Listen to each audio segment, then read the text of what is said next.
Good morning, good afternoon, good evening, good night, good day to you,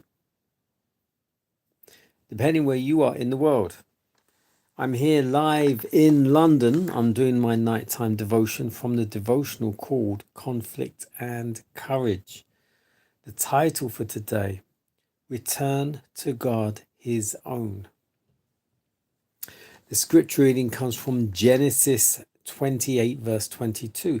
And this stone, which I have set for a pillar, shall be God's house, and of all that thou shalt give me, I will surely give the 10th unto thee.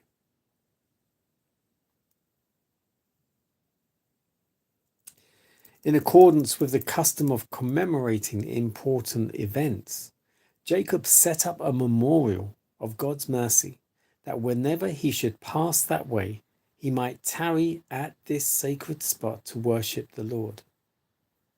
With deep gratitude, he repeated the promise that God's presence would be with him, And then he made the solemn vow, if God will be with me and will keep me in this way that I go, and will give me bread to eat and raiment to put on, so that I come again to my father's house in peace, then shall the Lord be my God, and this stone which I have set for a pillar shall be God's house. And of all that thou shalt give me, I will surely give the 10th upon thee.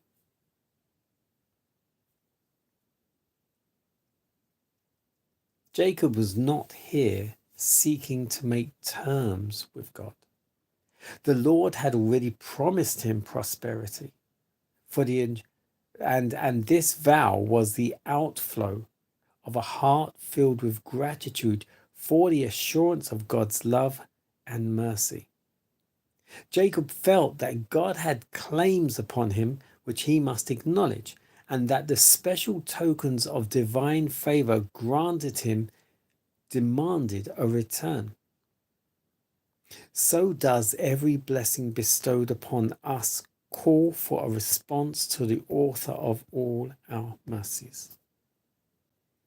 The Christian should often preview his past life and recall with gratitude the precious deliverances that God has wrought for him, supporting him in trial, opening ways before him when all seemed dark and forbidding, refreshing him when ready to faint. He should recognize all of them as evidences of the watch care of heavenly angels. In view of these innumerable blessings, he should often ask with subdued and a grateful heart, what shall I render unto the Lord for all his benefits toward me? That's Psalm 116 verse 12. Our time, our talents, our property should be sacredly devoted to him who's given us these blessings in trust. Whenever a special deliverance is wrought in our behalf, or new and unexpected favors are granted us, we should acknowledge God's goodness not only by expressing our gratitude in words, but like Jacob, by gifts and offerings to his cause. As we're continually receiving the blessings of God, so we are to be continually giving.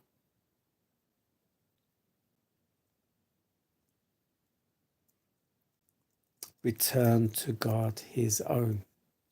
What we always have to keep in mind is nothing is ours, because everything is his. He created everything that we use to create things. Metal comes from the ground. So it's a mineral, ore. And so God created the ore, which we melt down and it becomes metal. Pretty much everything. Yes, there are things that are synthesized in a laboratory, but even everything in a laboratory had to be made from something, which came from something which eventually came from the ground.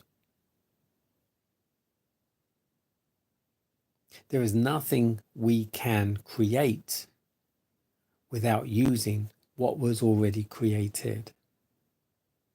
There is nothing we can receive that was not his already. So I know a lot of people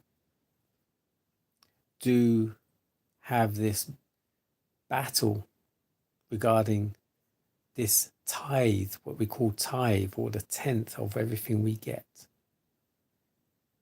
I haven't got a problem with that. It is biblical.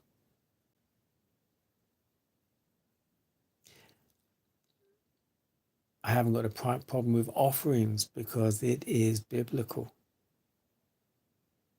In fact, I don't have a problem with any of that because I'm always grateful to receive what I receive, and I will willingly give what I can give where it's needed.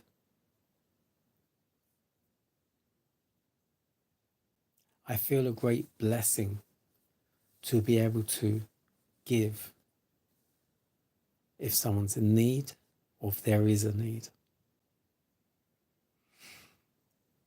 So whenever you get paid, however you get paid, with whatever you get paid, or whatever it is that comes into your hands or into your bank or into your cupboard, always give thanks. Always be eternally grateful to have received whatever it is.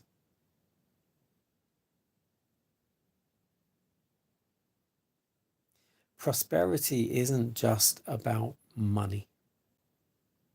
Prosperity is having food to eat, having somewhere to sleep that is warm or dry. Prosperity is having a roof over your head. Prosperity is having breath in your lungs to breathe and having love in your heart. That is prosperity. If you don't have love in your heart, then I do feel sorry for you. There may be times where you don't, but that is just temporary. And I strongly believe if you're watching this now, you do have love in your heart, or you long for love in your heart. And if you long for it, then you do have it. It's just that maybe you've lost it temporarily or something's happened, but you do have it there because you recognize it. Remember, nothing is yours. It is all come from him. Just like this is not your home, you're just passing through. Everything you have in your hands, on your body, or around you is temporary.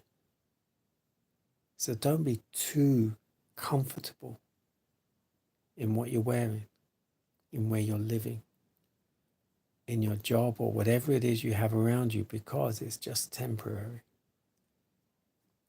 Our home and our purpose is to make it up there. Trust and obey.